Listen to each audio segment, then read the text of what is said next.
What does a woman stepping into her femininity look like to you? I think usually it's an Good question, though. It is a good question. Because I feel like we keep on saying, like, stepping into femininity and it's usually tough because I feel like the feminine women don't never ask those questions. So it's like, that when I find myself. Hold on. Oh, I mean, no offense. I'm not saying, no, I'm asking from a male person. I'm asking from a male.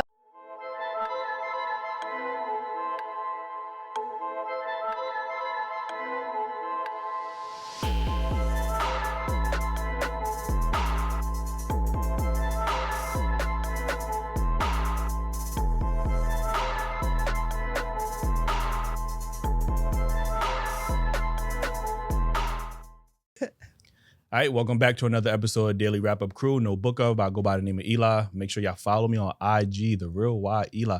I promise you, I'll never get used to that. Like, how many times I say that? How many episodes has it been? I don't know, but I don't get used to that, man. Make sure y'all shoot me a DM. 15. I ain't got 15 episodes? Around there. 15? Probably so. I'm not gonna lie to you. Yo, shoot me a DM, follow me, man. I promise you, I'm gonna get back to. I don't got that many followers. So, you know what I mean? I'm gonna see. I ain't like Ace. Like, you know what I'm saying? Man. I can't use that. I got too many messages. I don't got enough. So hit me up. Anyway, we got Ace with us. Yes, indeed. It's Daily Wrap Up Crew. Respect due. You must be bowling because how we get a strike on YouTube. You heard? That's not a good thing, 24. By the way. That is not a good thing. I promise you. Like, yo, anyway, man, we got some special guests in the building. Ladies, let them know where they can follow you at. Hey, what's up? My name is Nino Reyes. I am a journalist and a marketer. I work with some pretty dope brands like Disney and Lincoln Center. And you can find me at NRE24 on Instagram. So... Oh, where we need a Disney sponsor. What's up? Yeah, we'll talk about that later. Hey, I'm Priyanse. You can follow me on Instagram and TikTok, Priyanse_. Beyonce. Yeah, that's type 5. I'm not even gonna lie. Priyanse. Okay. Hi everyone. I'm Charisma. You can follow me on Instagram at Charisma KARIZMAA. Mm-hmm.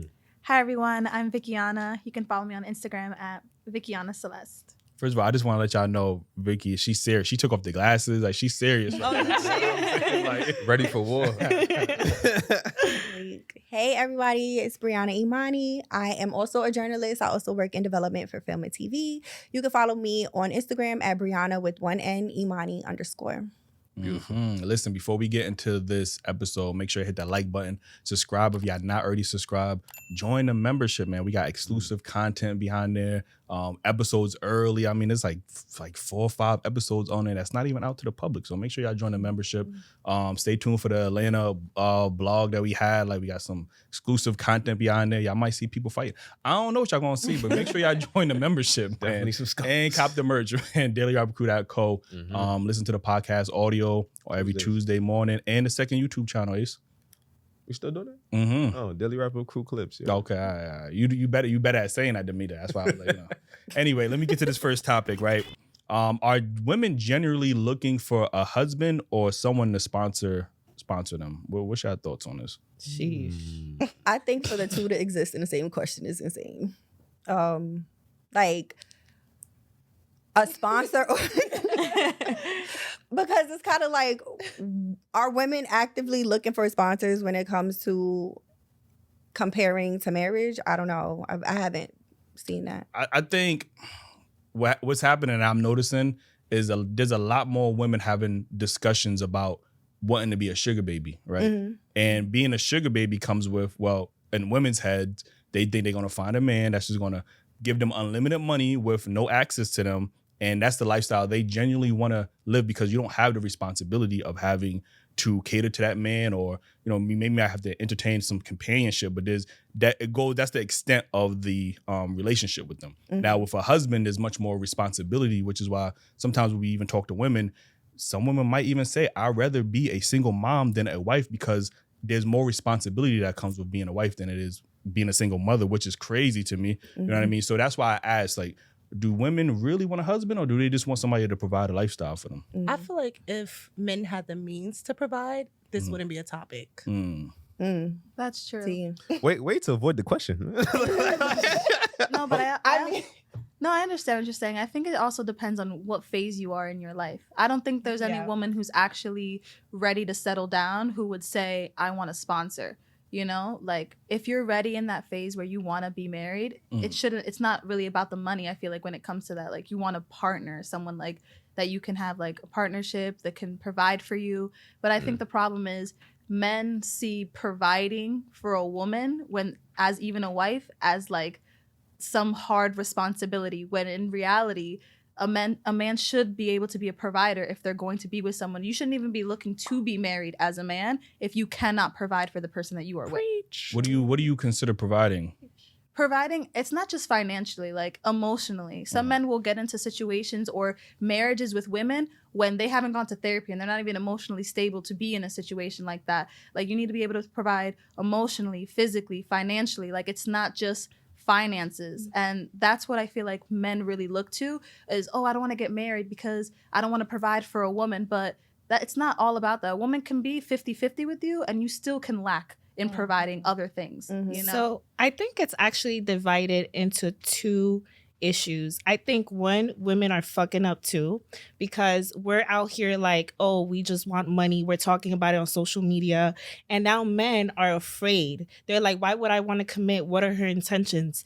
Maybe she might want to use me. She's probably a gold digger. And then there are women who do want a husband, and they are actually not just seeking for the financial support. They're actually looking also for love. But yes, there are women who are traditional and do want love too. You know, so I think that it is divided into two. We have a new culture of sex workers where they're very open and blatant about what their intentions are. So I think that that can also be for a lot of men like, whoa, I don't know what I'm getting into or what she's what is her lifestyle outside of what is she showing me, you know what I mean? So I think that in itself can also cause men to be very guarded. And also like when you see divorce rates, it usually leans more into women as the benefit who gains the most benefits. And men are afraid to commit to women when she might just want to leave you later on. And then he might lose everything being with you. So those are like some perspectives to look at, you know? That's my thought on that. But what about the type of person that you're seeking? Like, are you consistently going after the same type of person? Are you going to the club to find your partner every time? That is true. Because a lot of And them trying to are get a wife? That's true. And that's what I think too, because when it comes to like looking for a sponsor or looking for a husband, I mean, I'm not looking for either, but would I love a sponsor? Absolutely. And would I love a husband? Absolutely too. But I also can say that I haven't really come across a lot of husband material these days. I feel like even when I speak to women who are older than me, they're like, oh, so when are you going to settle down, get married, and have kids? I don't see anybody that I feel like I want to do that with. And I'm not my ancestors who wanted a husband just for the sake of stability. So it's like, if I happen to come across somebody that's willing to fund my lifestyle, then fuck it, we ball. Like, that's fun. But I'm not going to like force myself in any box. And I think that's why I said it's kind of crazy that the two exist, because it doesn't have to be one or the other. It could be like whatever works for you. If you come across a man that you're vibing with that's willing to sponsor you or just fund your lifestyle, what I call investing, because you're making me a better person, then that's cool. But if I find a man that I can see myself building a life with that doesn't consider himself to be a sponsor, and it's like we're vibing and you don't mind like doing what you're doing, then we can see where that goes. I don't think it has to be one or the other necessarily. So, you know what's interesting? Like I'm finally at the point where I'm like in my most submissive and like my most feminine energy, because I've been in phases where I've been like super masculine. And I find that what I attract now is men that actually want to take care of me and want to make me a wife. It's very interesting. Say that again. So a lot of For the times, people in the back, guys. it's Wait, really, can I ask you a question? Yeah. You said you find yourself being in a much more submissive and feminine state. Did a man have to bring that out of you, or did you just naturally? that was just something awaken? I had to heal through and work on. I'm a single mom, so becoming a single mom made me super masculine, and I had to provide and I had to figure it out. And a lot of times it angers you to have to go through certain situations in life, especially having to be this hyper independent woman. And then eventually I realized, well, I need to do some shadow work. I need to figure it out within myself internally. And eventually I was like, well, you know what? When you are gravitating from this like super masculine energy, what you do, you repel men. Men don't want to be around you. You come off as too aggressive and they're kind of like, I don't really want that. And I eventually realized, like, I've always been super feminine growing up. Like, I come from a two-parent home. So I grew up around a lot of love. And I was like, okay, this way of living is not really, is not leaning towards my benefit, And then I realized working on myself, becoming the most feminine version of myself, I definitely started to attract the kind of love that I wanted. So I think it's really dependent a lot of times of who you are within yourself. You attract what you are, and that's really, really, really real. So I think that I think I've had a little bit of the opposite experience than that. I definitely understand where you're coming from. Sometimes I feel like submissiveness, I do feel like it's about the type of man you are around. Because there have been times where I have been in relationships with a man who says, oh, you're so like aggressive, or you're not submissive enough. And then there was another man who says, absolutely not. Like, you're the most submissive person I've been with. But I feel like it's also about the man who he is as a person. Different men bring out different things in different women. Like, if you're with someone, it can be a totally different experience of when they're with someone else. You know that person in a different way. So I feel like it's really about who that man is to bring what parts of you. Different people bring out different parts of who you are. So that's been like my experience, that I haven't really had to change myself. It was really who that person was. It was a natural change for you. Yeah, it was like natural. And then it's either that or that man just tolerated your behavior and he just thought that was good enough. And maybe he didn't know his worth and he thought how you were treating him was good enough for him. Like, you know what I mean? So but you I do can get feel yourself being submissive. You can feel yourself letting that guard down and that masculinity down.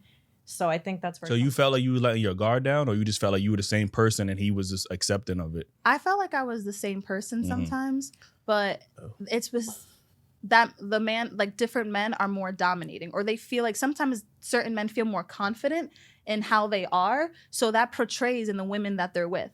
So if there's a man who feels like he's not a person who can take control, they will see the woman that they're with as, oh, she's too aggressive. But it's really an internal thing within that man sometimes. It has nothing to do with that woman being like less submissive to him. It's because he doesn't know how to lead. And men who don't know how to lead end up with women who have to lead for them.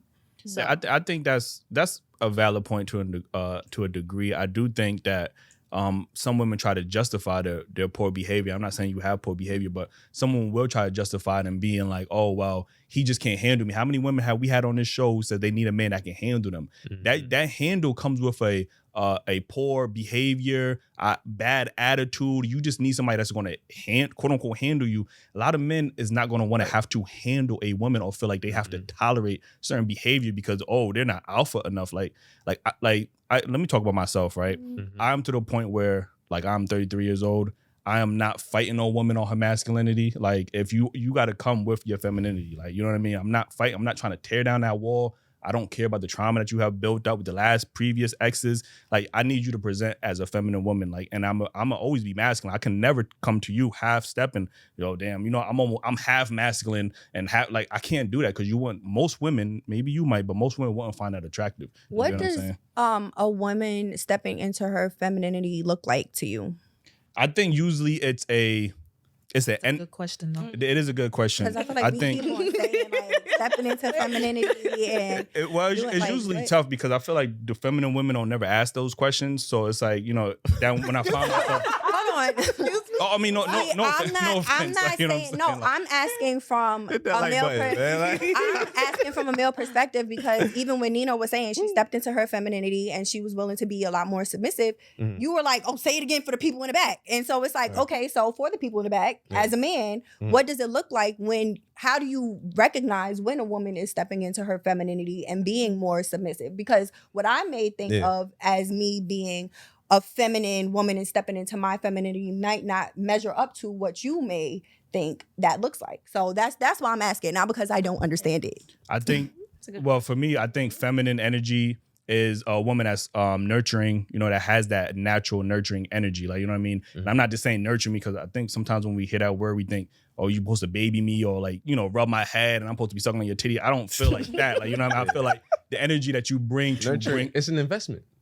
I mean, the nurturing part. Yeah. So I think it's the type of energy that you bring out that motivates me as a man to want to actually provide for you, to want to protect you, to want to do things for you because I enjoy the energy that you actually are exhibiting. Yeah. Now, when you say things like, oh, wow, it's not really a masculine thing because I feel like sometimes we equate being an adult with being masculine. Like paying your bills is not masculine. It's just being an adult. Like having responsibilities is called being an adult. It's not called being masculine. Now, I think when we talk about masculine, I think we talk about women that are overly aggressive, always feel the need to be combative. Like those are typically traits that we associate with men because men are normally more combative because we're more protective in that sense. Like, you know what I'm saying? We're not going to let people walk all over us because we feel like we have to protect ourselves and our family. Like, you get what I'm saying? So I think those traits, to me at least, is what I see with women. And I could just tell it. So it's just automatic to me. Like I could sense it. Like, you know what I mean? So what about you, Ace? Yeah, that's well said. I just think it's an energy that you could sense when you're around the person because certain people come on the show and you could tell off the bat just when they walking in and the first encounter with them if they're masculine or feminine. Like it's just a energy you exude, in my opinion. And sometimes it don't. This is why I say it's the energy because when women have that feminine energy, animals can sense it, babies can sense it. Like this is just universal. Like people gravitate towards that energy. It's not even nothing that you said or you done. It's just how you carry yourself as a feminine woman. Like you know what I mean? Which is. I'm about to get into another I think that's episode, so interesting because I know people with generally good energy that I wouldn't consider to be like stepping into their divine feminine, that I think they have all the traits that you described, but they probably wouldn't even consider themselves to be feminine. They would consider themselves masculine? I don't necessarily think it has to be either or. I feel like you can have I'm not somebody that considers certain traits to be masculine. Mm-hmm. If I disagree with something, me having a debate or an argument with you about something that I disagree with doesn't mean that I'm a masculine woman. It just means that I disagree and I'm willing to speak my mind. Mm-hmm. Or I'm not willing to concede to what you're saying for the sake of you being my man and you needing to be right because you're the man. I just think that I don't know. It's very interesting to hear a man's perspective. Yeah, I don't think you just conceding to me and just be, oh, you're right. Like, I don't mind a pushback. You know what I mean? Like, I actually value that in a woman. Like, you know what I mean? Hey, I know you think this way, but what about you look at it from this angle? Like, I could respect that. You get what I'm saying? Now, when you're telling me I'm blatantly wrong and I should do it this way, or you're more knowledgeable than me because you went to school for nursing and you know how to fucking you could tell me more about putting an AC in a window because you went to school for, like, those are the type of things that's just kind of annoying. Like, that is just like, it's just overly combative for no reason. Like, you know what I mean? Yeah, disagreeing is not a masculine or feminine trait. It's the way you go about it. Okay. You know what I mean? Okay. So if you want to buck up and get in my face and you don't have to do that as a lady. You know what I'm saying? Mm-hmm. That's a masculine thing. I expect that from me and him arguing. You know what I'm saying? Mm-hmm. And I don't think, usually these women that usually articulate themselves that be like, well, I'm both masculine and feminine. I don't never hear men describe themselves, even though we all understand that we both have that energy. Yeah. I've never heard a man articulate himself and be like, well, you know what? I'm both masculine and feminine. Like, it's usually women that I hear trying to play both sides of the fences. Well, I think that's because a lot of men they possess a toxic masculine trait where they would never admit to having any type of femininity in them. So I don't think you would hear that coming from a man, especially with today's time. You hear a man saying that he has feminine traits and now he's gay. Like, I don't think that we're living in a world where men would be comfortable enough to be open about that. But it doesn't mean that gay? Everybody else, people say that. Who's the majority of people that's calling that man gay if he says, yo, I other men. I mean, it comes from both. No, I mean, it comes from both. Are you kidding me? Women can't wait to use the gay word against a man at every part of a conversation. Like when they don't agree, especially when they don't agree with him. That is the go-to. That's the go-to automatically. To diminish any straight man in an argument. Like, I think it depends on the women that you're talking about. I've never called a man gay to for the sake of an argument. I can say that we on camera now, and if anybody disagree and we've had a conversation, leave a comment. Send me a DM. I've literally never that's not a go-to for me because if you're not gay, you're not gay. Like, I'm not just gonna bring it up because you're acting feminine or like what people would consider. So you never call something sassy or Or yeah, I mean, being sassy. That's the same shit. No, Sassy men is could definitely be sassy, but I'm not gonna call you gay. What you think sassy? You can be a sassy straight man. Yeah, like No, Because you can be sassy. wanting What flowers. is gay? What is gay? Gay is a man being attracted to another man. How are you gay because of the way that you're acting? Sassy has, at least from my understanding, has always been a term that we have always used to describe women and gay men. Women and gay, exactly the behavior that they exhibit. Like, you know what I'm saying? Terms are changing now. Traditionally. Yeah, terms are changing. Yeah. Because when I say sassy, it's like men who will not buy a woman flowers but want flowers given to them. Like, that's a little sassy of you. And you know, Like- that's not the actual definition of Yeah, sassy. sassy. I think No, of like Sassy means like you're like- combative and you like to fight. like resilient. Yeah. Like you like I We think of just- a little girl giving attitude to a grown adult. That's sassy. that's sassy. Right. But we want to call like Yeah, we're feminine using it traits differently. I don't as- think you know. sassy means Right. gay at all. So a man expecting flowers but don't want to give a woman flowers. You don't think there's something wrong with that? Why you can't give me That doesn't want to. Yeah, of course, there's nothing wrong with that. And that's not. I ain't gonna go there. I think I wouldn't even call that sassy. That's selfish. How you expecting flowers from me and you're not giving me any? Oh, okay. I mean, like, Guys, if you like flowers, you like flowers. I Like heard a that's, guy but say- Okay. They're like, I get flowers for girls all the time, but no one's ever given me flowers. You've heard a guy say that. I heard Yeah, a straight there- man say there that, are, like, I I understand. want some flowers. Give me flowers. Yo, Boo who me. are these men, bro? Like, But you see, but that's the problem. I think that's like a, It's and definitely there a thing. there are men that probably have said that. I'm not taking that away, but I think that comes from a place of, it's like it's a like a hypothetical. It's just like, yo, they're not talking about flowers necessarily. They're talking about, I have done nice gestures for a woman and I've never gotten anything reciprocated towards me. So it all so does it's look- metaphorically. it's no, there are metaphorically men that speaking. like No, flowers. I'm not saying Like, literally, I'm not there are saying men that that like there are men that probably have said that and probably mean that, but I know there are a lot of men that mean that in a metaphoric way. Like I've done all this for a woman and I haven't. She's never thought about doing anything Like, for it's me never because reciprocated. it's never Yeah, reciprocated. I don't think so. a man would mind receiving flowers like that. That's not, anybody would enjoy flowers probably, but I think I agree where it's a metaphor. Like we do all these nice things for women as men, and like what do they reciprocate to us besides maybe splitting the bill or paying for dinner? But that's also depending on the type of woman you are with. Mhm. Because if a man is saying, I've never received this or I've never received that, well, what are the type of women that you are looking for? What are the type of Right. women you are attracting? If you feel like the woman that you're with or the women that you have been with haven't reciprocated anything, then maybe you should be changing the type of woman that you are searching for. Mhm. Because men will, like, I think what you said, women attract where they are in life, like what phase they are in life. But men are hunters. They go seeking for things. You know what I mean? So if you're going to seek for a woman who might be beautiful, but you know she's a little vain, then of course you're not going to get the reciprocated energy of a nurturing woman, of someone who's going to care for you, of someone who's going to buy you flowers, because that's not what you're looking for, you know? Right. And then they want to go back and say all women are like this. No, the women you are with, the women you have been searching for are like this. I love that energy. Yeah, when you want and a wife, sounds you'll good. find a Wait, wife. I love that energy. And to bring that, I love that energy. to bring, I guess, the conversation back full circle, I feel like to that, if you're a man that's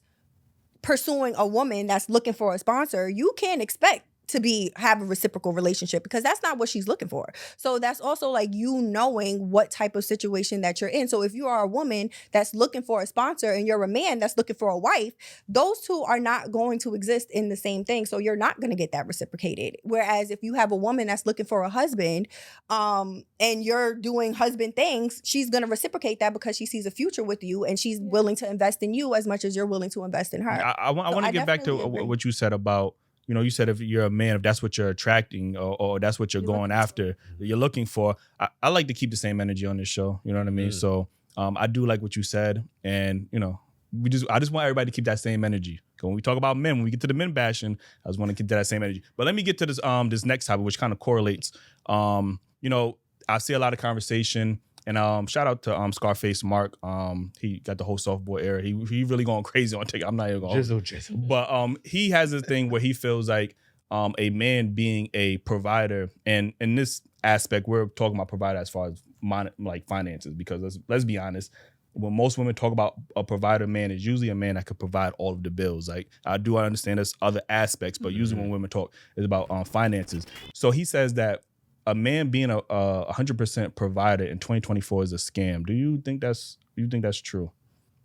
I I think that no, because okay, one, I am a very traditional type of woman, so I do believe that a man should provide. I think that should be like flat out across the board the norm, right? Because a lot of times, for example, if you're going 50-50, then you're trying to be my roommate, and that's not what I'm seeking. You know what I'm saying? Like, if we're going to go half on rent, then I might as well have a roommate. I really feel you like would rather pay the bills 100% and then go half with a partner. Because somebody talked about partner, right? Earlier, right? Somebody said the word partner. Or you're looking for a partner. Yeah. Run the tape back. Somebody said looking for a partner. Nah. Have you ever been in a business I relationship? want a husband. Have you ever been in a partner business relationship where one partner just went 100% and you went Yes, 0? that's I have That's been possible? in that dynamic. You would be in a business relationship like that? In a I mean, business you can get relationship. other things from It's a partnership, right? Yeah, We're so both one person both could business do partners. 100% finances. Somebody can do the legwork. That's what partnership. that's I what the mean, partnership is. You too? don't have to do the same exact thing. 100% doesn't mean that we both given 100% Mhm. finances. Okay. 100% could look different. So But that's six, not 100%. that's not 100%. That's what I'm saying. You're playing a part in that business. There's not 100%. You an employee. If I You an invest in employee it at and that you're point. doing all the legwork, I put in my 50%, you put in your 50%. Okay, That's- see, I see. exactly. I see where you're coming Makes from. 100. Yeah. But this is the thing, like with what you said, like men will look at that, like say a dad and a mom, right? Right. If a father is not home and he's going to get the money and he's going to like do all the work, Right. and the woman is stay-at-home mom, Mhm. who in that partnership is doing more? To men, the man who is going to work and getting all the money, he's doing 100% of the work. But in reality, being a mother at home, stay at home, you know how insane that is to do that? I'm a mom, and trust me, it's insane. Like So then being at home all day with children. Why are women articulating themselves that they would rather be a stay-at-home wife that way they don't have to pay any bills? If that was the case, then there should be more women vouching to go to work and to split the children responsibilities 50-50. There are women who do Not that. to mention the statistics show that single fathers are better parents than single moms. I ain't see Where are that. those statistics? No, Yeah, those statistics do exist. It's not. We could What happens is Shout out to the single fathers, but yeah, I would love to I want to see the statistics. what he's referring to is that the outcomes of children in comparison to in single mother households compared to single father households. Single father households mostly yield the same results as a two family household, whereas a single mother household, the children are more likely to run away, commit suicide, commit crime, go to jail, get teenage pregnancy and things of But that. that's I don't doubt that. I just want to More see it. sense, Like though. where- That's No, so we hard can of a show you. statistic I though, mean, too, when there's more single mothers than single fathers. So the outcome, accurate it's not based on the quantity, it's based on the percentage. I Like, mean, it's but not, when you put it like that, it does make sense because women naturally we don't want to go to work. Like we take care of home naturally. So if you put us in an environment that's not natural to us, it's kind of like we're trying to fight. We're fending for ourselves. Can I give you an example, right? So like my brother and his wife, they're both NYPD cops. Mhm. They both make the same amount and they have a daughter. My brother takes care of the mortgage. They're buying their second home. She takes care of the food, the baby, and all the responsibilities, vacations she pays for. But he's taking care of like the major bills. right. Because today the dynamic is super different compared to like our great grandparents and like So our is he a provider ancestors. before you go? Is he a provider? He is the provider at Okay. home because Is he that is taking 50-50? care.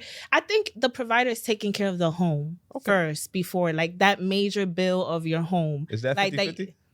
What's a provider? It's a though, 50-50 when it comes could to be those like, situations? right? Her doing like acts of service and taking care of like the No, food. but I'm asking you Mhm. that specific situation you talking about. Is that 50-50?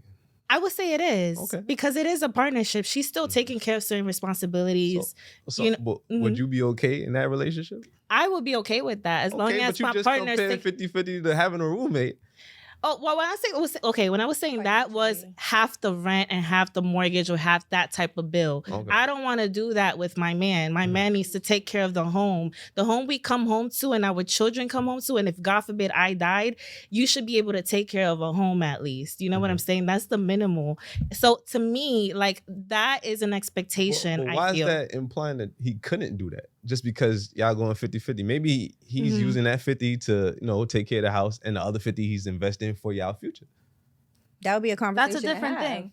And All right, but y'all don't bring that up when y'all talk about that's these what I'm saying. Like what you said, I don't have an issue with that, but I don't think women are, the bulk of women are articulating themselves in that way. What we're hearing on this show and online, we're hearing that a man pays for your money. A man's money is my money, and my money is my money. So that means I work the 80 hours, whatever, how many hours a week, while limiting myself from my family because I always have to work, while you are also working and you feel like you could spend that on Fashion Nova, on personal shit, or whatever the case is. That to me sounds like a scam. And that's the part I understand where, it does sound like a scam because we are not getting the same quality of, even this, we're not even getting the same quality of women. And y'all can say y'all not getting the same quality of men, that's fair.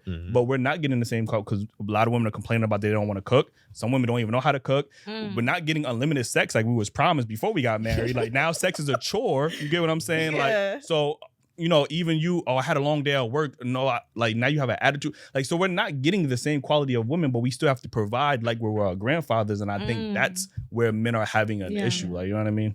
And I think that's why relationships are failing at the rate that they're failing. And that's why everyone's unhappy. And we're on these apps, continue swiping, looking for the next person because we're not fulfilling each other and we're not stepping into our roles. And we have roles as the sex that we are. And that's the thing that people are not really comprehending. So with the whole role things and like with the question, the simple answer is sadly it is a scam because has nothing to do with men and women. In the world that we live in today, it is nearly impossible to be a man and be able to provide for a woman, your children, the home, because jobs aren't paying our grandfather's jobs back then. Like houses don't cost the same amount of money they used to cost back then. So yes, as a man in today's society, it is nearly impossible to be a one income household and provide for your whole family. So that is the biggest reason why there are two income households, because if a woman wasn't to work, the man would be driving himself crazy, killing himself trying to provide.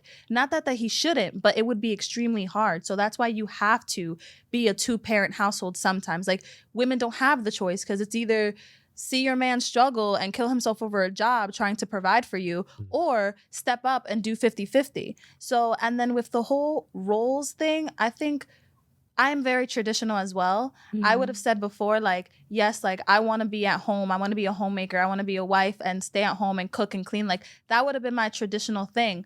But in the world we live in today, it's hard to do that. But you want to know what's funny about what you're saying? There's another topic that falls into this, and it's the dangers of feminism that nobody likes to talk about, right? I understand that feminism in many ways is so empowering, and that's a great thing for us women. We get to make money. We have a lot of liberties. But once we are seen and deemed completely as an equal as a man, the expectation of the man is, well, you're going to go work and you're going to go do and provide the same thing that I'm doing. And that causes a real shift in the household. That causes a shift in, like, as a woman, you are not really taking care of your children the same way because now you have to also be at work, right? So we can't be as traditional as we want to be, ideally, because of the dangers of feminism. That's the other side that people don't really like hit on, but I think there is another side to it. People have to, you know, the funny part is we adapt to almost everything in society, whether it's alternative lifestyles, we change with the times, but for some reason we are still holding on to old traditions that don't necessarily apply to our generation anymore. So the traditional roles, the roles in general in our society have to change. I do want to bring up a chart that I've seen recently, right? It says the median household income in the United States by ethnic group. It kind of fluctuates, but this particular chart says Indian Americans they have the highest median household income, right? And then when we talk about, and the group that's the last is Black Americans, right? When we talk about medium income, what people are not factoring is this is all of the income combined in one household, right? The reason Black people are bottom is because we don't all live in the same household. We usually come from single parented households. So they're only taking in one income into consideration. Whereas a Hispanic household or an Indian household or an Asian household, there's multiple people under one roof having incomes, which is why they're combined and they're so higher than ours. The problem is everybody seems to understand that in America, we got to work together. Like, you know what I mean? We can't just solely rely on one income. Mm-hmm. Whereas our community, we're still trying to fight over this. You have to pay for everything and this, that, and the third. You just talked about the jobs are not paying. Jobs are not paying. They also are letting people go. Like, AI is coming to take like a lot of jobs from people. Like, you know what I'm saying? And I really want to see how people are going to adapt when AI is completely taking over a lot of these jobs. Are we going to have to survive off a universal like income? Like, what is going to happen and how are we going to adapt to these gender roles? Like, you know what I mean? So it's like that lack of unity that you're speaking about. And I find that in the Black community, like there's been like this conversation about how a lot of times by the time you're 18, your parents will kick you out, right? And then you have to fend for yourself, versus like in white households and like Hispanic households or Asian households, you could literally be 25 still living with your parents and you could still stack up bread and still work, you know? Credit, like, so it's been a real conversation about like that lack of unity that I find that can definitely cause a shift, you know? Mm-hmm. But like with what you're saying, culturally though, white people have had a head start. For sure. You know what I mean? Absolutely. So they're able to do those type of things because they've had decades of head starts of being able to pass things down to their children. Black families, Latino families, they may not have that same, they don't have those same opportunities. They're now building those things now. So the things that they can pass down, like the things that we're able to do now, we'll be able to pass it down to our children. But we didn't get those opportunities. And sometimes I also feel like people who do have those opportunities, although it's a blessing, because don't knock nobody's blessing, I would love to at 25 in my parents' house. But the truth of the matter is sometimes that hinders them too. We, like, minorities have had to fend for themselves and work harder than people who aren't minorities. And I feel like that teaches us a bigger lesson, because I rather now know how to fend for myself and my parents not provide for me or not help me out, because it teaches me a valuable lesson on how to always get it out the mud. You know what I mean? No matter what, I know I'm going to make it work. You know, there'll be a white family who sometimes the kid at 25 won't even know what to do anymore. And then they're out in the world at 25 and they have no idea how to even go to get a passport, what their social is, like basic things that minorities have had to learn from the beginning. So it's like, yes, it's a blessing to be able to like be passed down something, but not when you have no work ethic behind it. You didn't earn anything. That's true. You know? So yeah, I like that. I like that you said that. I just think that, you know, we do have to get to this point where we could build together and utilize each other, because it is, I don't know about y'all, but I'd rather get 50% off of anything than have to pay that shit full price. Like, you get what I'm saying? So I'm not saying necessarily got to be 50-50, you know what I mean? But, you know, maybe he could pay, it could be a 80-20, a 80-70-30, like something. I think men are just saying that you guys wanted to work, you worked hard, you guys did an amazing job, you work hard.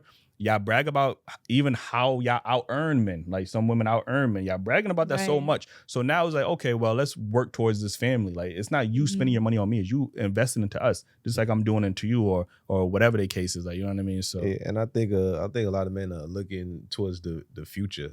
Like, that's the big part. Like, I could pay all the bills, but what's our future gonna look like with me just paying all the bills? You know what I'm saying? So I'm trying. God forbid you pass away, you lose your job. Like, what is going to happen? Through a hard time or something, I got nothing in the bank because I'm paying the bills. You know what I'm saying? So I think that's why you gotta look towards the future. And right. So let me get to this next topic. Cause we was just talking about AI. Do you think AI will get, and technology in itself will get to the point where they will replace companionship and relationships? Absolutely. Definitely. Yeah, I think look, it's gonna be a robot. I love technology and I follow technology a lot and all the trends in the market, and it will. The same way that we are obsessing over Tinder and Bumble and all these apps and it's less interpersonal, the same way after 2020 hit, everything is now virtual and remote and less interpersonal, less face-to-face. Now people are losing jobs to kiosks and machines. Yeah, it's going to get lonelier for a lot of people. But and that's really how? Scary. Like emotionally, how that- does AI help you? That hinders your ability to interact with other humans. Like, eventually in another world, podcasts are going to be on Zoom or something. Like it's not going to be in person. You're not going to have that same bond and that type of relationship. See, but the question was though, I felt like you said in romantic relationships, how would an AI technology? Have you ever seen? There's a movie. There's a movie called Her, and it's an older movie. I think it's like. That's the one where he was in love with like Siri or something. He was loving Siri. Yes, he was in love with this. I think he developed the software, and this is before ChatGPT. This was ahead of his time. Like, you know what I mean? Yeah. So he developed this program that had this algorithm that was able to speak to him and knew him on a intimate level, and he legit fell in love with this this program. So that's why I think where the ChatGPTs could come in, because they understand the humans probably better than we understand each other. They're running off of a search engine that has years of like data on human emotion, like relationships. So they can, I just seen OpenAI, which is ChatGPT, the parent company. They just revealed a new program, version of ChatGPT where it's visual now and it can speak to you. So it's having a full blown conversation. It doesn't sound like Siri. It sounds like an actual human voice. So, you know what I mean? Having the conversations, using the mannerisms. You know what I mean? We're already getting to the point where women and men are feeling comfortable using sex toys, and I don't need that relationship. I got my toy. I got the Vibrator 3000, the Clip Bunny 3000. Like, shout out to we Rose got Kwan. the Pussy Pocket 5000. Shout out to Big Bro. But like, you know what I'm saying? Like, Rose Kwan. See, we on came out with names to these motherfuckers. Like Rose Kwan. Yeah. Is the name of your vibrator? Rotuan? Rose Kwan. We don't gotta give Rose Kwan too much airtime, but I do feel like, there will be a time. I think especially like that nigga vibrating right now. He like, I think that I was having this conversation the other day with one of my friends. With Rose Kwan? Oh, I was like, what? You know what? Not too much. Yeah. Where it's like the further removed from dating that I become, or like my friend was agreeing, like that we become, the more complacent we are with kind of just like waiting for it to happen and kind of like being on our own. So like it's more of like an attention and a conversational thing than it is like craving relationships for a lot of times. So that you're complacent or you're just learning to love yourself? Because those are two different. Oh, that's tea. I think honestly it started off with loving myself, but then it became a sort of complacency, because I'm at a point where like, let a nigga mispronounce a word and I'm ready to cut him off. Like and it's like, I know that sounds crazy and I'm not okay with being in that place. Yeah, no, and I can admit, like, I'm not okay with being in that place, but I think that the farther removed you are from that, the harder it gets to get back in. So I think that if you're in a place where, we're working from home and we're like doing everything online now. I know like even with the games, they have concerts on like Roblox and Fortnite or whatever. And it's like, if you don't have to leave your house for things because you can get it online, you can start to develop a reluctancy to going outside when you know that you can get it from the access of your home. So if I'm having good conversation and I got Rose Kwan sitting in the corner waiting for me when I finish, it's like, I may, and I know it's terrible because as humans, we crave that human attention as well. But I just say that in a place of vulnerability because I can easily see it being like, I don't have to put up with nobody else. Like, I can end the conversation when I want to. I don't have to be combative with somebody if I don't want to. Do I want to get married? Still, I hope this is not a turn off to nobody. I still would like to have, obviously, like a real life husband. You do? But I do. But I say all of that to say that I can see how it can transition into that place. There was an episode of Black Mirror. I don't know if y'all watched Black Mirror. So have you seen the episode with they had the VR headset? Yes. And it was the two men. See, but the problem was it was real people. It was real people behind that. Still. Yeah. It's Right, just but where they avatars. They started out as avatars. Yeah, Okay. it's still them. That's for true. sure. So it's like they're still talking to real people. That was So no some matter what, crazy-ish, man. technology can only be enhanced as much as we are. You know what I mean? That's But not you don't true. But they think were that- avatar. They was attracted to the avatar. Technology is Yeah, way you more don't think advanced that than like was they? AI can I don't- replicate what a human could Yes, do but in I an don't avatar think they can do it situation? better. I don't think Hello. ever AI or anything will ever replace actual human interaction, because at the end of the day, as humans, we need to go outside. We need to step out. We need to talk to real people, because as things have proven to us, like being solo or like when people are in jail and they're left in a room alone, that will drive you crazy. And for a time, you can put up with it, right? But it will lead to depression. It will lead to other underlying We're seeing issues. it right now. There's How many people are dealing with depression and anxiety and right after now? COVID, Especially, I was gonna say, After but COVID, I do social think anxiety. everything is relative though. I think they're like, once again, I can speak to seeing in the future that being the case for a lot of people. Not to say that I want that for myself, but I think there are people who are reclusive and who probably would prefer to be in their house. And it's not, it doesn't mean that they'll develop, depression or anything because they don't crave that human interaction. It's just like, I don't want to be bothered. They're comfortable. Yeah. And if you have people for years that have never left their house before AI was a thing, before everything COVID. was before COVID, before everything was so accessible. And now it's like, you're telling me that I can still have the same dynamic of me being alone by myself and actually feel some kind of interaction. Like, and he got the Daquan attachment 3000. Like, you know what I'm saying? Like, yo, get the job that shit coming on Amazon right to your front door. That's like, yo, but what this make me think of is iRobot. Yes. Mm-hmm. So you got all these robots in everybody's crib. Eventually, these robots going to go mind their own, and it's going to be iRobot all over again. So that's what's scary about AI. You know what's crazy? I'm not on board with this AI. Like, people watch sci-fi films and they think like, oh, this can never happen. But sci-fi films are almost predicting and telling you what's really I never gonna think happen. that. I always think this is gonna happen. They always, like I always know. you give it a decade or something, you like, damn, this was like he was bringing up her. That was before his time. Like, did you see how the Simpsons? Anybody watch the Simpsons? Yeah. I know how they be predicting things years before. That's scary. Yeah, they be predicting like elections, all that kind of stuff. I'm 100% like, I know whoever's creating these sci-fi robot movies, they know something we don't know.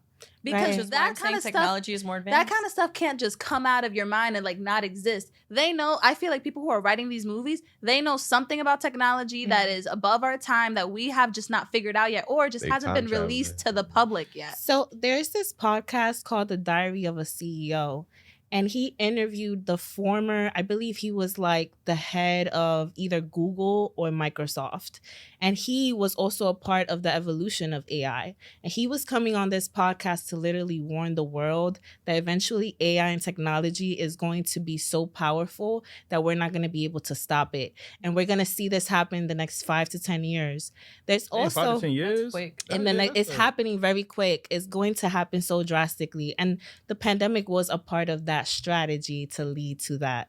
So in the next 10 years, we're going to see a very big revolutionary change by 2030, where everything's going to be less interpersonal. And this is also being documented by the UN. This is something that is really happening. It's being worked by elitist groups. So this is something that's being rolled out, and it's something. This is real shit that we got to worry about, but we over here worrying about who won Kendrick or Drake. Like, you know what I'm saying? Like, that's real shit happening. But even that, Drake used AI with that too. Like, it's literally just like it's infiltrating. But look how like realistic it sounded. Like, you know what I'm saying? It sounded like Snoop and Pac almost to a T. Like, you know what I'm saying? So if like we're no longer in the era of hearing Siri and it sounds very robotic and we could blatantly tell that's a robot. Like now this shit really sounds like I can't the scam calls, the scams, the voice calls is gonna be crazy. It's gonna really sound like your mom like need some money or something. They already started doing that. They did start doing that. There is scam calls that sound like somebody. Oh shit! Like, you see, they already started doing that. I don't know. This is a long time ago that happened, but when Kanye and Kim were married, he paid. It was like millions of dollars. He paid someone to replicate her dead dad to give her a message for her birthday. Basically telling her, oh, I'm so proud of you. And it was so realistic. Like, they got it down to his mannerism. And it basically was someone studied old videos of him and mimicked that, like, robotically and made a message for her from her dead father. Imagine if he could have done that, and that was years ago. That was like 5-6 years ago. If he could have done that, what people could do now, if that was possible. Like, and she was like, it sounded like they released the video. It sounded like her dad, looked like her dad. She even said his mannerisms were the same, the way his hands were. That's terrifying. That like you can essentially bring people back from the dead doing something like that. You know? I just want to say I prefer the vagina over the pocket pussy. A nigga saying that now. Have you like, used one? Are you speaking from yeah. experience? Yeah, I tried it. I mean, Oh, I'm like, that's the only way. That's the only way he would know. He tried it. Hey, I mean, I can Listen. judge. all I know is they're gonna have AI where the shit is gonna listen. AI, the shit gonna get crazy. Bro, this shit gonna get wet crazy. Shit gonna be tight crazy. Like this shit gonna be just too crazy. Like, And you know you what I mean? to And you can probably adjust that motherfucker. I feel too. like AI is not going to replace the way we feel, our generation, older generations, the way we feel about human interaction. I think kids growing up now are already getting used to that world. Yeah. They're already on iPad kids. And the schools are using iPads, computers. They have phones at the age of 10, calling people, FaceTiming. I went to the Zoom hair salon classes. today, and a 7-year-old is like FaceTiming her friend. Yeah. So they're already getting used to it. So when AI takes over, it's going to be a shock to us, and we're going to be dealing with all these probably mental disorders, but they're going to be fine. It's just Using going to be it's the ChatGPT new for homework. reality. Yeah. Yo, Jew was just saying that his kids was. I don't know if it's ChatGPT, but they was using some type of like this AI shit like for. But shout out to homework or Jew whatever. keeping his probably kids active though. Man. That is a fact. Gotta keep the kids Period. active. God, you know don't what see I'm many kids outside these days. saying? Yeah. Speaking of parents and kids, I do want to get to this last topic. I'm pretty sure everybody's seen that video with the teacher getting his hair taken out. Great segue. Why do you think that video or that specific incident got so much backlash, and do you think it's warranted? I think. Go ahead. Wait, I think. yeah, we got to hear you. You've been quiet this whole show. I'm more of a listener. I have a lot of thoughts though. I think it was just came down to classroom ethic. Traditionally, what is a classroom? What is a teacher? What are students? Teachers are supposed to teach students. Are supposed to be that. You might not even be able to laugh for real, and just keep it moving. So I think the fact that it was not something traditional in a classroom. Probably also the fact that they were females, if you want me to be honest, and he was a male. They were females because I saw people commenting about that. Yeah. I think that's what made it look bad. I think as a teacher, Wait, you but- have to set Sorry, but do you think it was warranted? The firing. Oh, firing? No, I don't think so. I think I saw what he said also when he said like people are not used to having fun teachers, and this was like, do I think it was appropriate? In that time in the classroom? No. Do I think he should have been fired? No. That could have been a conversation. I think because it got posted on social media and it blew up, got the wrong attention, that's why he got fired. Was he fired or suspended? Not to cut you off. I heard Fired? it's fired. I heard suspended as well. Either Whichever way, one that there he was some was, to be ramification, honest, yeah. I still feel the same way. I think if it wasn't on social media, that would have been a conversation and he would not have been reprimanded in that way. I didn't say that for semantics. I was more so saying because I think that a suspension, I think, is definitely appropriate. Not only did he start off the video with let's stir the pot a little, so he knew exactly what he was doing when he brought that conversation to social media. It also was, you have girls that you've taken out of their classroom, which he said, like, they finished their work early, they were able to come into the classroom, they're taking out his hair, he's not even participating with them. Like, it's not even we could do this together. He's sitting there on his computer, they're taking his hair out. When you put these things on social media, you leave it to public opinion. So I say like suspended or fired because I think what may have been, that might be the culture in the school where it's like they do things like that. The female teachers may have guys taking their hair out and girls or whatever, but when you put things out for public opinion, that gives room to influence your thought process. Exactly. And so as a school where it may be like, we don't have a problem with it because this is the culture, we're very collaborative environment.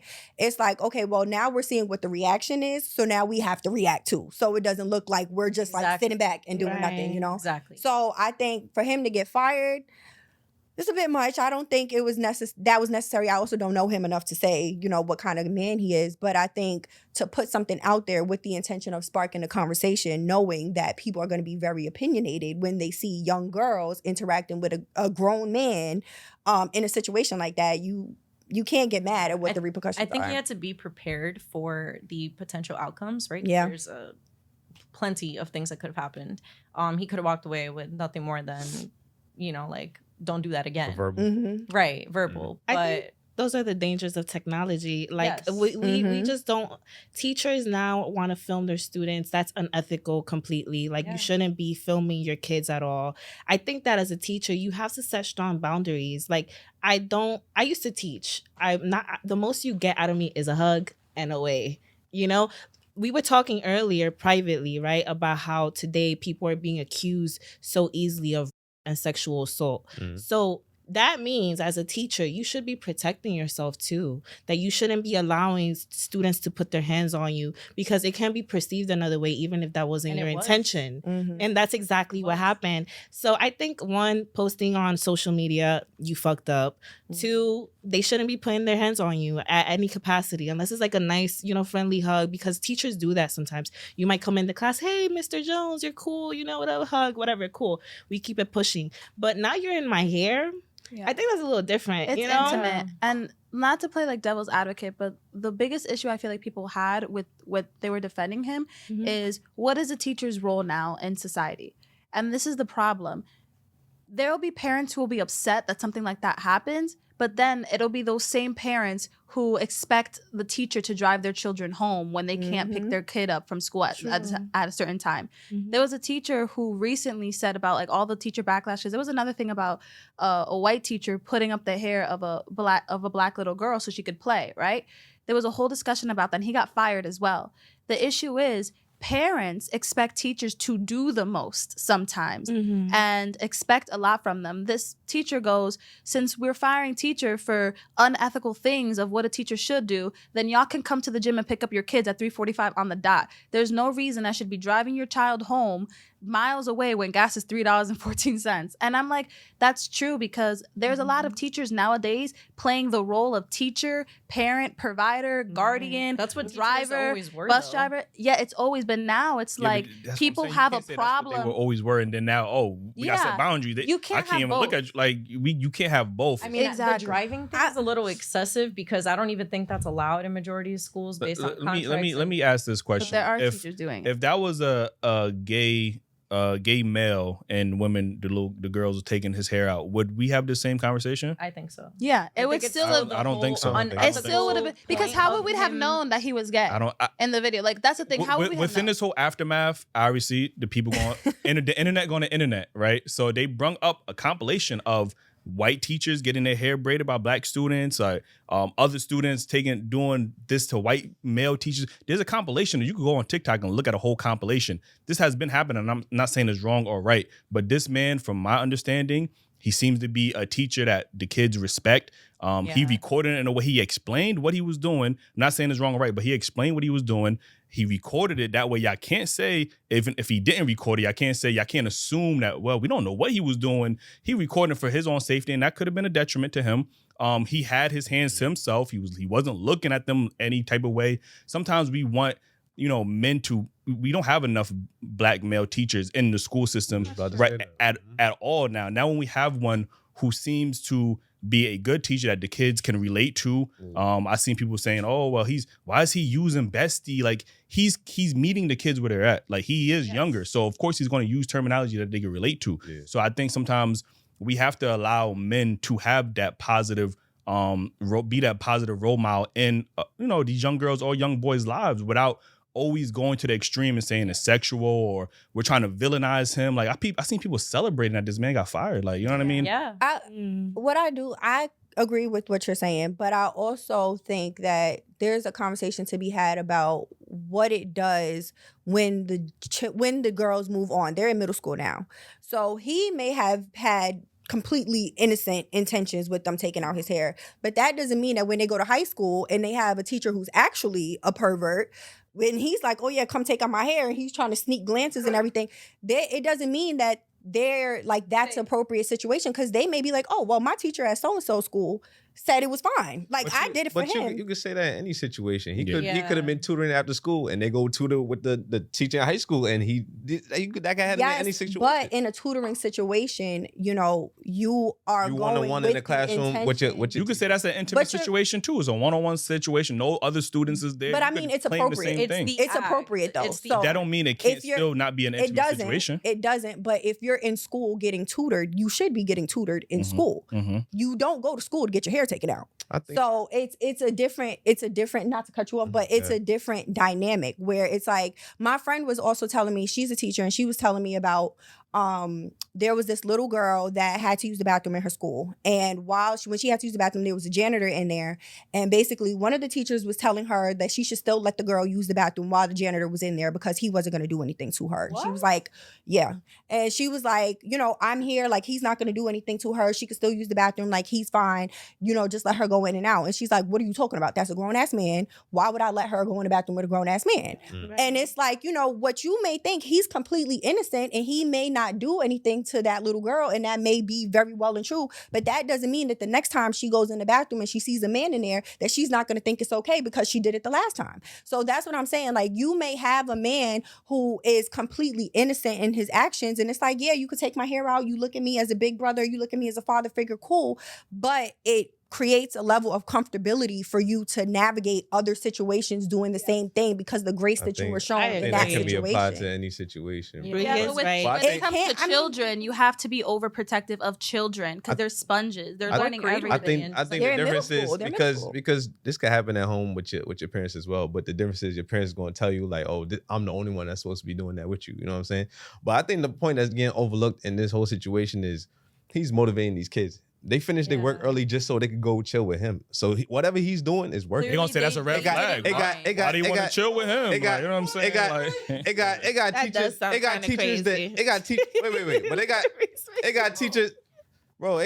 that can't get their kids to do no work in the classroom. Bro. My teachers motivated me by saying we can play freeze dance after if y'all finish. I don't think they were motivated by taking out his hair. Yeah, I'm not talking about taking out his hair. He didn't tell them, yo, y'all finish your work, y'all come bring my hair. They finished their work and came to the classroom and he said, yo, I need a favor. That was it. I think it's the act that has everybody twisted. Because if he said, after you finish early, we could play tic-tac-toe on the board, it wouldn't have been looked at strangely. Yeah. I understand. Right. And I disagree.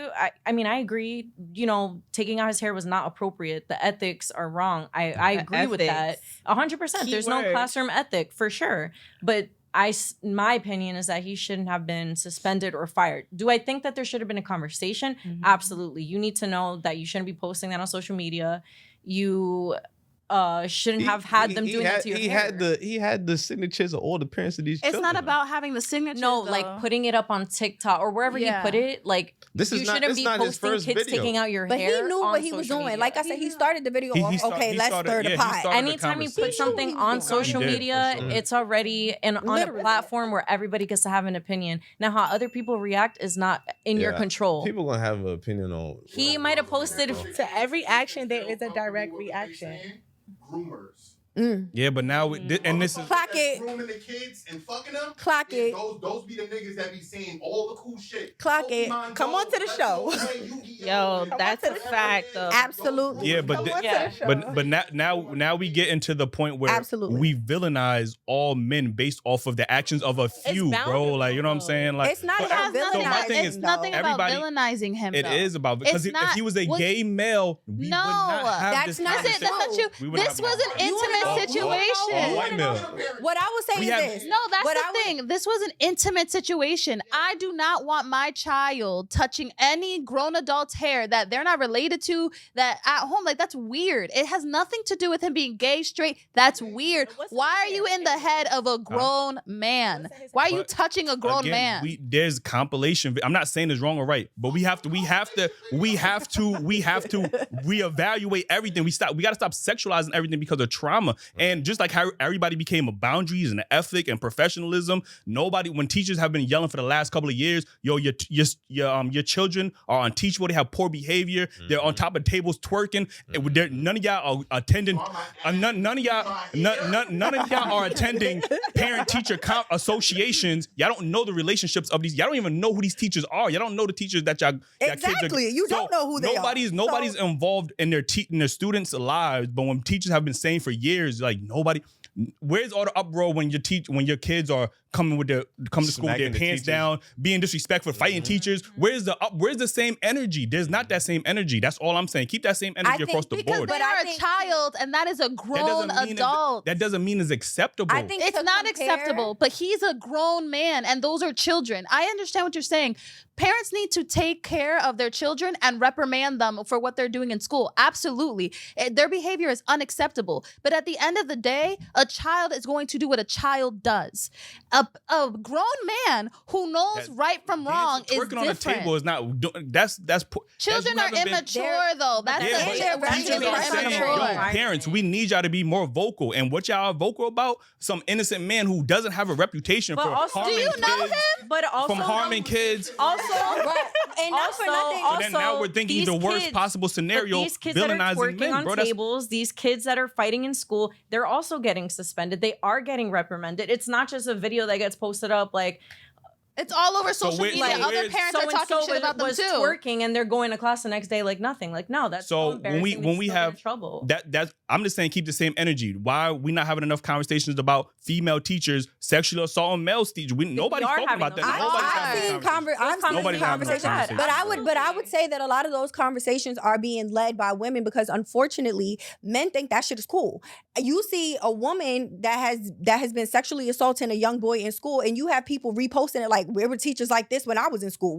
There are men that glorify those type of actions, so you can't compare it because it's a very one-sided conversation. The women have a lot to say about it, at least from what I've seen. Women have a lot to say because sexual assault is sexual assault no matter who it's coming from. Mm-hmm. But the men are the ones that are like, oh shit, I want a teacher like that. Oh yeah, that's cool. Oh, he's a snitch for telling. Why would he tell? That's what's happening. So you can't really hold it. The conversations are definitely happening the same way that the conversations are happening when it comes to what he did with taking the kids' hair out and with kids twerking on tables and stuff like that. A lot of the people who are talking about it don't have kids. He put it out to the internet. So you have students that are talking about it. You have people like me. I have no kids, but I can still give my opinion on the situation because he brought it to the internet.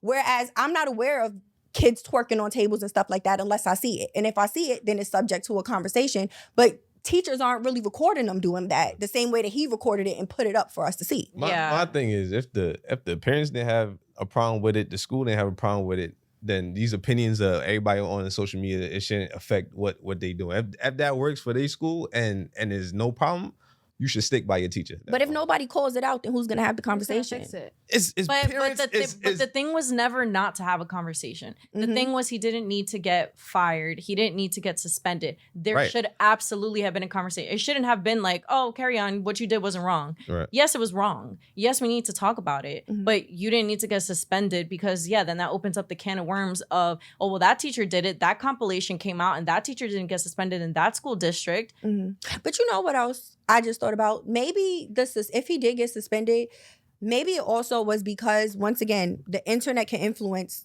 our opinions on things. For sure. Maybe it was like, we don't want you to be into the building because there are other teachers that may look at you differently, or there are other students that may look at you differently, where it's like, you maybe just for the time being, you could take a step back. The school year is about to end anyway. Take a step back, do what you got to do, because you don't know what kind of treatment you're going to be getting when you step back into these doors. So and that's why I said social media is the problem. That. Yeah, right. No, definitely. And with what you were saying about like us not like hearing like what's going on in other situations, the problem is we need to look at situations sometimes singularly. We have a problem as like a generation of social media is we keep comparing situations to other situations, and then it excuses the behavior of the main problem. The problem is, genuinely, he had a few little girls take his hair out. It was unprofessional. That's it. That's the end of the story. We don't need to compare it to this teacher who did that, but that was professional, and this teacher did that, because we can compare a situation to billions of other situations, but that doesn't excuse what he did. His behavior was unethical and it was unprofessional. That's it. It doesn't matter if this teacher over here did this and they didn't get suspended. Doesn't matter. This is what happened in this situation. This is how we're addressing it. And that's it. Is one thing, and I agree, it's one thing to have a conversation, but we can't be so vocal about this one particular conversation that we are ignoring the other conversations that are probably more important. Maybe there needs to be, because of this conversation, maybe more parents need to join the parent-teacher association so they can understand what's going on with their school, with their students, with the relationships with their students. Some parents are. There's a lot of parents that aren't. So they don't know what kind of relationship these students and teachers have. Some of them could be inappropriate. Some of them could genuinely just be like they have their best interests. There's a PSA. There's teachers that actually have the best interests interest of students out there, genuinely. Like, without no creepy shit, without no sexual shit, without no whatever the case is. Like, you know what I mean? So now we get to a point now where we have less male teachers. Now we probably going is less because they're so afraid we can't have no interactions at all. Like, I'm thinking maybe they might not have a father figure or that positive male role model, and I'm here to be a safe space for them. They trust me, whatever the case is. Like, no sexual shit. Like, we just so used to sexualizing everything, and I think that's where the issue comes from. So are you saying that you think it was okay? I don't think he should have got fired or suspended, and I don't think that people should have been celebrating him getting fired or suspended. Like, but you know her what I mean? question was, do you think what he did was okay? If I was a parent, right, and apparently I can't talk about this because I'm not a parent, so whatever the case is, You can. Hypothetically. if I was a parent, I would have a better relationship with my school, with my child's school, and the teachers to understand like they have his best interest. I don't think what he did. You're not answering the question. He getting to his point. You keep going around the question. The question is, do you think what he did was okay? It's a yes or no answer. Do you think what he did in the video was okay? okay With your children? If I had a daughter and I understood the relationship, I'm getting to the yes or no. I think what Eli is trying to say, if he had a personal relationship with that teacher and he understood the intentions of that teacher, then he would be okay with it, right? Exactly. Okay.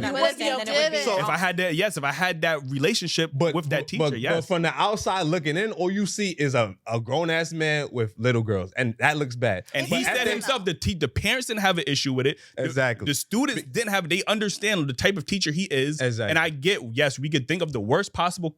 Ever since the Kells and all these other niggas, we could always think about the worst possible scenario and go to that, and then be like, well, that did it. I have a question like, you know what I mean? for you. What if you did have a relationship with him as a teacher, but you didn't like his character, or you might find something flawed about him, but your daughter is braiding his hair? So, or do you also think that there should be like an investigative process within schools where like teachers are being vetted or checked to see their behavior? Yeah, for sure, yeah. But how would you feel with that first question if it was your daughter and you didn't really have a good relationship with the teacher? Because, for example, I have a son. That's what I'm saying. I have that relationship. I don't know his intention. So yes, if I'm on the outside looking in and I didn't do the work to invest into my child and her teachers, like, then I wouldn't have that information. So of course I'm gonna feel some type of way. Yes. But what about the hygiene? Like, that's unsanitary. Well, that's true. That was in the comments. They were talking about hygiene. And hair does carry energy too. So it's very. My mom always said that. You can't just be touching up. It does, like sanitary. They been touching the kids all day, they friends all day at school. Kids that play they in the lunch cafeteria. They don't play in mud anymore. They touching railings. They don't do that nowadays. They don't play in mud no more. That was us. That was I was a teacher. Oh, like they're middle schoolers, and they are also iPad kids. They not getting dirty. They don't get dirty. They don't know hygiene. They're in a public place. As soon as they touch a doorknob or railing, or like, first of all, kids be sneezing, touching anything, and they come in. Yeah, but you're talking about little children. We're talking about middle schoolers that are self-aware of hygiene. You know what they be doing. Self-aware of what is right and wrong as well. Adults not even self-aware of their hygiene. But we keep talking about him being wrong, but they should have also been old enough to be aware that unbraiding your teacher's hair is a little strange. Well, no, I don't think it wasn't braiding his hair. And if y'all saying that they're aware of hygiene, that means they're aware of how if his hair was clean enough to touch or not. No, because he's saying unbraid my hair, and they're like, okay, no, because they don't have. They're aware of hygiene, but not when it comes to no, because. Children do not have the discernment that adults do. Yeah. They don't. It's different. So if you are an adult that you especially taking on the role of a leader, your children are following your lead. So if you are saying this is something that I want y'all to do, and this is a project that we're going to do as impressionable children whose frontal lobes have not even developed yet, you are assuming that your teacher has your best interest and that's what you're going to do. So it's some kids assume for sure. Yeah. Me, I wouldn't have. If my teacher told me unbraid my hair and we were cool, I would be like, no. But that's also your experience. There are not kids who have that type of discernment, and more likely than not, they don't. But these, that's what I'm saying. But these are the same. Yeah. These are the same kids we're talking about that we're allowing them to listen to Sexy Red and all this other sexual activity. I don't think but now parents are allowing that to happen. That's just society. They bumping and shit on the way to school. No, like, that's the problem. That's certain. the parents be singing it with them. They be singing it with That's the them. thing. The problem is The mom these be in are the car other. like, yeah, sexy. That's different because there are some children who are exposed to things before other kids are. That's a whole So other topic. by natural association, other kids who may not know those things are exposed because they're around that. So if me and you are on the bus and we're middle schoolers and your mom lets you listen to Sexy Red and my mom only lets me listen to Christian music, now I'm listening to Sexy Red and I know who she is because of you. So exposure by association is completely different. Like it's not, I don't think parents are actively allowing their children to listen to this or to curse or to do all those Some things. are. Well, Some definitely some are. Some who don't need to be parents, but There's a lot of parents them. A lot of who actually have their children's best interest at heart sometimes have children who know things that they don't want them to know, and they can't control it because you can't protect your kid from the world. You know, you have to allow your kid to live and learn on their own, but we can't assume that all behaviors that are bad from children are always learned from their parents. Sometimes they're learned by the little nasty kid from the bus stop. You know what I mean? It's not always the parent's fault or the parent needs to be like, like sometimes it's just by association. You can't oversee your child with everything. You just have to trust that what you instilled in them is enough for them to take on the world and be able to be positive. And that's also the issue with teachers doing that parents, we trust them to go out to school and we trust that teacher to continue that and instill in them positive things, and then they come home and we see a video of them online unbraiding their teacher's hair. Like that's not what you send your child to do. You know, like you want them to go to school and learn and do something positive. That was not a positive outcome. That only gained negativity. You know what I mean? Do you think that he should have been he deserved whatever? I think he should have been reprimanded. I don't think fired. He needed to be suspended. He needed to the whole school needed to go through an ethics check because clearly if that's what's being allowed, first of all, why are you outside and have this free time to go? Who was their teacher who let them go out there? You know what I mean? That's what I want to know. Who let them do that? And they finished. He said no. He said there was other classrooms. What are the other teachers doing that they're allowing their students to go out and do something else that has nothing to do with schoolwork? And it's not even and it's not even June yet. Like June is usually where students start kind of rolling out and things are more chilled. And I'm like, y'all not. And what you were saying, you said about having relationships with teachers. What if as a mom, I do have a relationship with Miss Penny, but Miss Penny done send my child to Mr. Kyle's classroom and I don't know Mr. Kyle.